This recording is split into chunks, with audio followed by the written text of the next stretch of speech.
오늘 말씀 가운데는 요셉과 마리아의 이야기가 나옵니다. 마리아가 약혼은 하였지만은 아직 동거하지 않은 상태입니다. 근데 놀라운 소식이 들리죠. 임신을 하였습니다. 요거는 이제 성경의 꿈 이야기를 제외한 흔히 말하는 사건 자체의 팩트입니다. 약혼을 해서 여자랑 이제 여자 마리아, 자기 아내가 될 여자 마리아가 있는데 아직 합방을 하지 않았는데 갑자기 임신을 했어요. 이 상황은 심각한 범죄입니다. 당시의 법에서. 그리고 그것을 당혹스러워하였습니다. 요셉은 그 당혹스러움이 아주 짧게 드러납니다. 19절 말씀해 보시면 요셉은 의로운 사람이라 그를 드러내지 아니하고 가만히 끊고자 하여. 이게 무슨 말이냐면 요셉이 사실은 이게 밖으로 알려지면 마리아가 죽습니다. 결혼 전에 남편이 아닌 남자를 알게 됐다라는 증빙이 되지 않습니까? 임신했다는 건. 그러니까 죽는데 요셉은 마리아를 죽게 놔둘 만큼 매정한 사람이 아니었다. 이 얘기를 19절에 하고 있습니다. 그리고 요셉이 여기 의롭다는 얘기를 하고 있어요. 참 재밌는 게 의롭다라는 건 그때나 지금이나 뭔가 굉장히 어긋남이 없어서 법을 잘 지킨다라는 걸 의미합니다. 근데 지금 이 얘기는 법대로 하자면 마리아가 죽어야 되지 않습니까? 법을 요셉이 어기고 있어요. 그런데 신기한 건 성경이 그걸 의롭다라고 보고 있어요. 참 재밌는 말씀이죠. 결국 요셉은 마리아한테 한 행동을 바탕으로 볼 때 요셉은 뭘 알 수 있냐면 요셉은 마리아가 죽는 걸 뻔히 알면서 그녀를 죽도록 놔두기보다는 마리아가 깨끗한 여자라고 하는 것보다 더 중요한 건 요셉은 마리아를 사랑했다는 겁니다. 우리가 예수님이 우리에게 오셔서 구원하신 역사를 볼 때 이 시작점을 요셉과 마리아 얘기를 보면 참 재밌습니다. 예나 지금이나 신앙을 가진 사람은 지난 설교 때 잠깐 말씀드렸지만 굉장히 깨끗하게 살 수 있다. 혹은 착하게 살 수 있다라는 것도 하나의 큰 열매이긴 한데 오히려 그것 때문에 힘들어하는 경우도 있습니다. 근데 오늘 성경에서는 요셉이 심경의 변화를 느낍니다. 옳은 게 과연 뭔가? 세상에 옳은 게 뭔가? 분명히 성경 말씀엔 여자가 결혼하기 전에 이렇게 하면 죽이라고 얘기했는데 과연 이게 옳은 걸까? 여기서부터 이제 현실하고 혼란이 일어나기 시작하면서 나는 마리아를 사랑한다 라는 결론으로 다다랐는데 근데 이것을 성경이 의롭다라고 표현하고 있어요. 이것이 이제 시작점입니다. 우리를 죄에서 구원하신다라는 뜻이 과연 뭘까? 우리를 죄에서 구원하신다는 뜻이 뭘까? 요셉과 같은 마음을 가지셨다는 거죠. 규칙도 있고 세상에 옳고 그른 게 분명히 이렇게 성경책에 나와 있고 우리나라에는 법이 있고 그럼에도 불구하고 마리아, 이 꺼질 수밖에 없는 마리아 이 생명이 내가 사랑하는 여인이 죽는 거는 도저히 못 보겠다라는 그 마음이 이어져서 내려오는 겁니다. 또 오늘 말씀에는 재밌는 것이 처녀가 잉태했다라는 말이 나옵니다. 이 처녀가 잉태했다라는 말은 이사야서 7장 14절에 나오는 말입니다. 사실 그 처녀가 잉태했다라는 말을 갖고 옛날 교회에서는 이거 갖고 옥신각신 많이 이야기를 하였습니다. 요즘도 성경 공부해 보면 아니 어떻게 처녀가 임신을 해요? 라고 거절하는 사람이 있고 또 어떤 사람은 꼭 믿어야 된다고 하는 사람이 있습니다. 옛날에는 사실은 처녀가 임신했다라는 말을 안 믿으면 믿음이 없다고 막 야단을 맞기도 하고 손가락질을 받기도 했어요. 그런데 사실은 유럽에 있는 많은 학자들도 그렇고 두 가지가 아직 팽팽합니다. 그게 왜 이렇게 팽팽하냐면 성경에 이 처녀 얘기가 나오는 게 왜 그러냐면 이사야서 7장 14절에 나오는 처녀라는 이야기, 임마누엘 이야기가 처음 나올 때 이 성경의 단어가 뭐라고 쓰였냐면 알마라는 히브리어로 쓰였는데, 이거는 사실은 처녀라는 뜻보다는 젊은 여자라는 뜻입니다.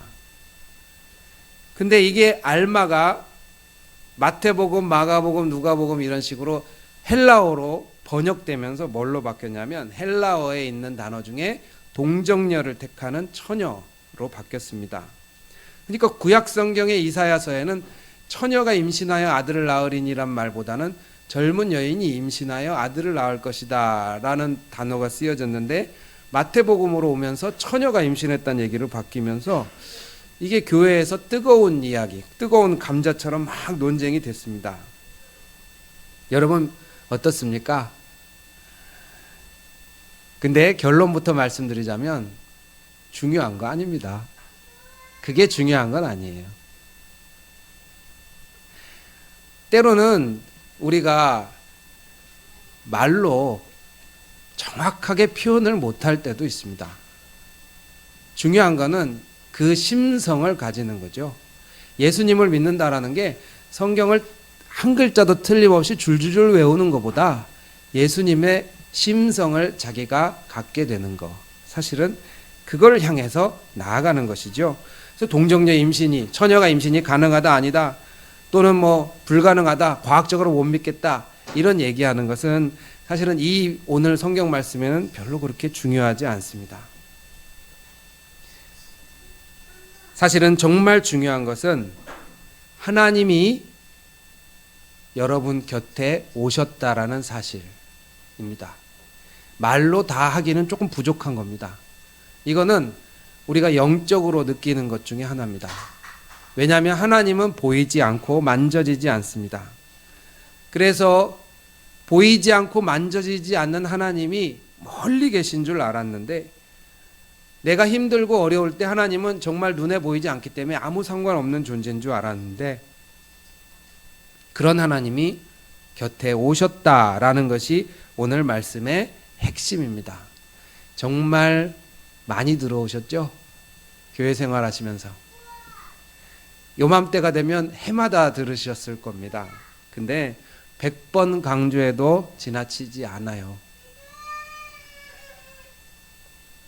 하나님이 멀리 있다고 생각되었다가 이제 하나님이 나와 같이 계신다라고 하는 변화가 일어날 때, 그 사람에게 하나님은 이제 내가 기도할 수 있고, 하나님은 내가 이름을 부를 수 있고, 하나님은 내가 어떻게 살아야 될지를 눈에 보이는 삶으로 보여주셨다라는 고백이 거기 따라오게 됩니다. 이게 정말 가장 기본적인 건데 어려울 때 빛을 발합니다. 여러분, 평소에는 뭐 하나님이 같이 계신다, 임마누엘, 이게 슉 하고 지나가는 말이 될지 모르겠는데 잊지 마십시오. 우리 하나님의 이름은 임마누엘. 가장 어려울 때, 내가 혼자 있다고 느낄 때 바로 옆에 오신 하나님이십니다. 내가 하나님께 가려고 아둥바둥 아무리 애를 써봐야 그것은 별로 의미가 없습니다. 정말 중요한 건 내가 사랑하기 전에 하나님이 나를 먼저 사랑하셨다라는 겁니다. 또 귀한 아주 기본적인 그 진리가 하나 있어요. 뭐냐면 예수님이 왜 오셨냐면 죄와 죽음으로부터 우리를 구하기 위해서 오셨다라는 겁니다. 이것도 한 10,000번쯤 들으셨을 겁니다. 죄와 죽음으로부터 우리를 구하셨다. 근데 제가 지금 말씀드리지만 말로 다 할 수 없는 것이 바로 여러분의 묵상의 몫으로 남아있는 게 있어요. 뭐냐면 여러분 자신을 어떻게 알아가십니까? 죄라는 부분, 죄. 성경에서 나오는 죄는요, 누구나 아무리 많이 배운 사람도, 성격이 아무리 좋은 사람도 자기 중심적인 면이 그 안에 있다라는 겁니다. 자기 중심적으로 보고 자기 중심적으로 생각하고, 또 어떤 사람은 자기를 막 학대하는 사람이 있습니다. 이 학대하는 사람도 사실은 자기를 높이려는 욕망이 상처받았을 때 나오는 겁니다. 성경은 이것을 죄라고 합니다. 우리 안에 내가 나만 바라보는 자기중심주의가 있고, 그런 이기적인 마음이 있는데 그것이 나를 병들게 하고 나를 죽음으로 몰아간다고 하는 거, 그게 성경에서 사람을 가리켜 하는 말입니다. 제가 말로는 이렇게 간단하게 했지만 이제 여러분의 내면을 한번 들여다보시기를 바랍니다. 내면을. 자기가 자기 자신을 바라보면서 사실은 생명의 원천이신 하나님과 끊어져 있고 너무 멀리 있어서 이제 하나님과 가까이 가야겠다라는 그 목마름이 여러분 예배자들에게 솟아나오는 것, 이것이 말씀을 머릿속에 기억하는 것보다 더 중요한 겁니다. 나는 자유롭지 못하고 나는 하나님과 멀리 떨어져 있다. 정말 성경은 이렇게 단순한 이야기를 하고 있습니다. 그리고 우리는 생명의 원천이신 하나님께 가야 될 텐데 사실은 가지 못해서 말라버린 죽을 수밖에 없는 존재다라는 걸 보여주고 있습니다. 죽음이라는 것도요, 여러분들 아주 중요한 사실입니다. 성경 안에서. 여러분, 만약에 의학이 아주 많이 발전해서 이번 주에 신문 기사 보니까 그 포유류의 세포를 젊은 세포로 바꾸는 실험에 성공했다고 하는데, 의학이 아주 발전해서 여러분 수명이 한 50년쯤 늘어난다고 생각해 봅시다. 그 50년이 그냥 늘어나는 게 아니라 안 늙으시고 예쁘게 50년을 살 수 있다고 생각해 봅시다. 만약 그러면 여기 계신 분들 재산 다 바쳐서라도 50년 살고 싶으실 겁니다.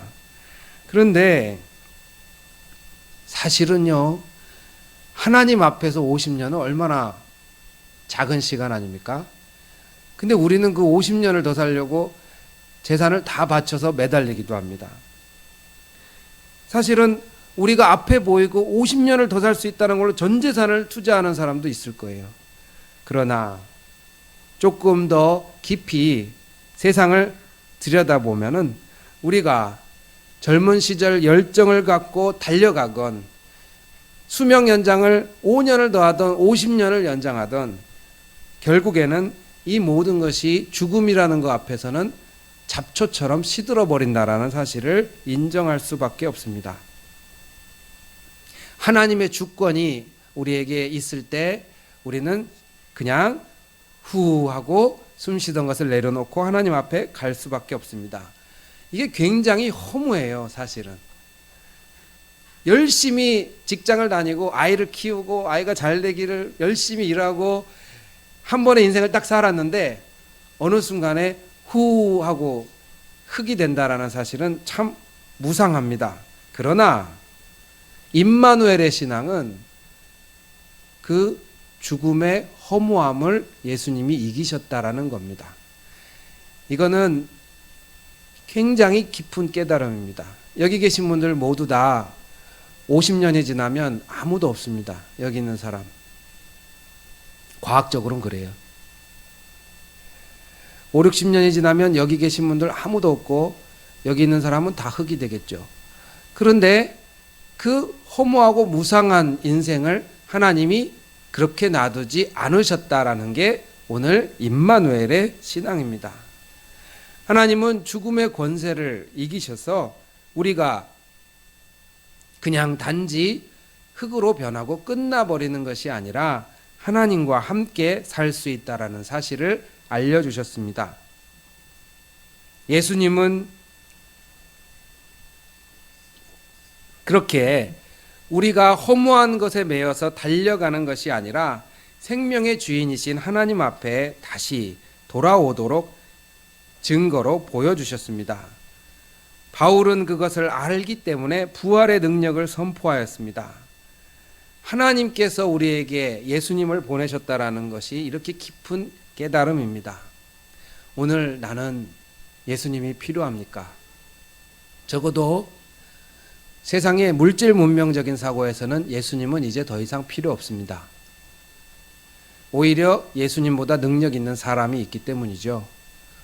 그러나 죄와 죽음, 즉 자신에 대한 아주 깊은 성찰이 있는 사람에게 임마누엘은 반드시 있어야 되는, 하나님이 직접 오셔서 반드시 주셔야만 하는 은혜의 이름입니다.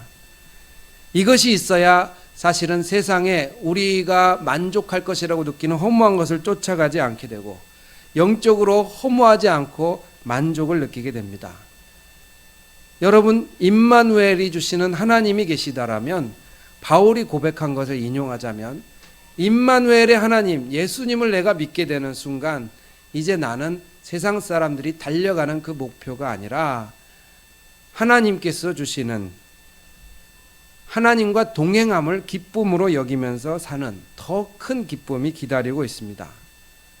그리고 우리는 죽으면 다 끝나는 인생이 아니라 하나님 앞에 영원히 주님과 같이 있는 은혜로운 영생의 선물이 기다리고 있습니다.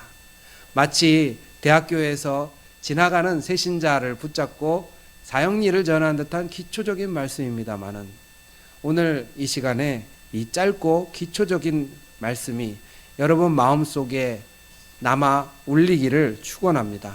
하나님이 여러분과 같이 계십니다. 기도하겠습니다.